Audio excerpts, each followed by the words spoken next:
మన దేశంలో 1 litre water బాటిల్ని 20 రూపాయలకు అమ్మినా ఎవరు మాట్లాడరు. అలాగే 50 గ్రాముల ఆలుగడ్డతో చేసిన చిప్స్ ప్యాకెట్ 30 రూపాయలు పెట్టినా ఎవరూ అడగరు. 1 కిలో టమాటాలతో చేసిన సాస్ బాటిల్ 100 రూపాయలు పెట్టినా కూడా ఎవరూ అడగరు. డాక్టర్స్ని ఒక్కసారి కలవడానికి 500 రూపాయల ఎంట్రీ ఫీజు పెట్టినా ఎవరూ అడగరు.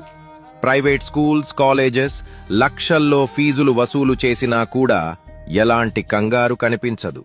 కానీ కూరగాయల రేట్లు కాస్త పెరిగితే మాత్రం వెంటనే అందరూ అరుస్తారు.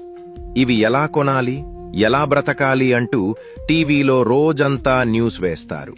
కానీ ఒక బిజినెస్ మ్యాన్ ఇల్లీగల్గా ఎంత లాభం వేసుకున్నా, ఎన్ని కడుపులు కొట్టినా ఎవరూ పట్టించుకోరు. అంటే రైతు తప్ప ఈ దేశంలో ఎవరైనా ఎంతైనా